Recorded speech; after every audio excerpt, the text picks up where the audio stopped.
Hello everyone, welcome back to my channel. Thank you so much for tuning in. I actually forgot to record an intro for this, so I apologize. Yes, everybody is staying at home right now because of the COVID-19 pandemic. Well, for me, painting and makeup is therapy, so I figured why not do a look I've been dying to do. This is the Joaquin Phoenix Joker edition. Super easy to do. It's definitely a look that doesn't have to be perfect. It's a little bit messy. It's a little bit, open to your own interpretation. Now, I'm using the Snazaroo white face paint. I find Snazaroo paint is really great. It's non-toxic. However, I do find that some of the products, the colors rather, are not exactly opaque, so I like to reinforce the colors with eyeshadow just to really add that pigment.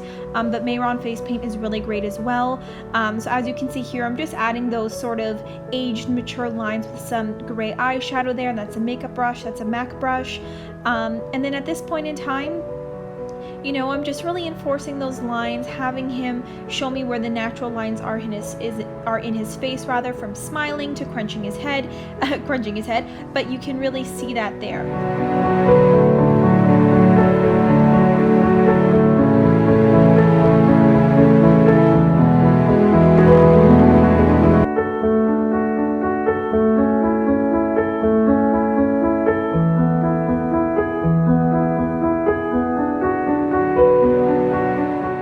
Now just keep doing this until you feel happy with it. I kind of went a little bit too much in there with a little bit too much product. I really should have used a finer brush at parts, which is fine. I mean, I think overall the look came out great, but obviously there were things that I think could have been a little bit different. Now I'm going in with the blue Snazaroo face paint, so we're just creating the Joker's above the eye makeup there, and again, this doesn't have to be perfect. It can be messy. The look is not a perfect face paint anyways. It's very great, very unique. And with that as well, so after I was done face painting, I actually reinforced it with some eyeshadow as well.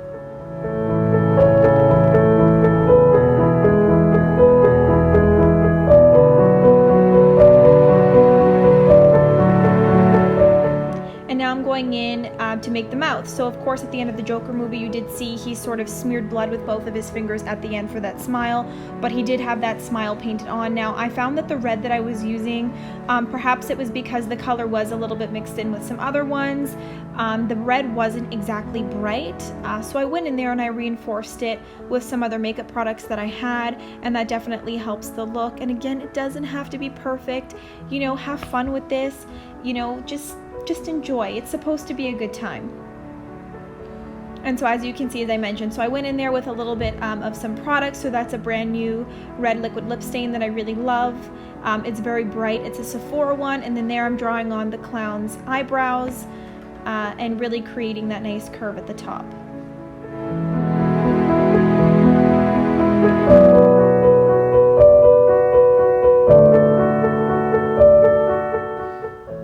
Just darkening up the mouth a little bit just to create a little bit more dimension, adding some green, adding some colors into where that blue was. Of course, the more you want to do, the better. You don't have to do this. This is an extra step, but this is just something I really like to do.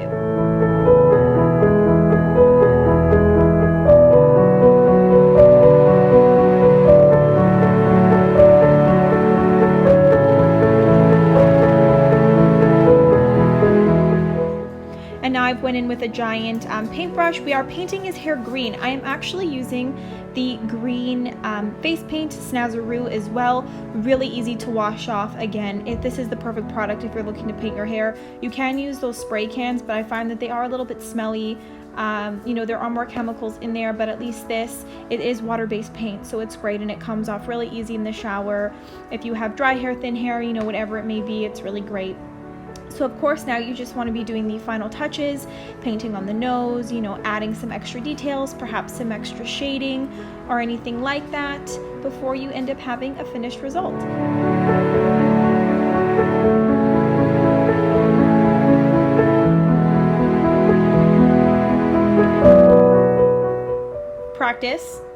Practice the smile, get into character, but the most important thing is that blood. So I'm using a gel-based blood, so the more you put it on and let it dry a little bit, the thicker it settles, and that's the finished result.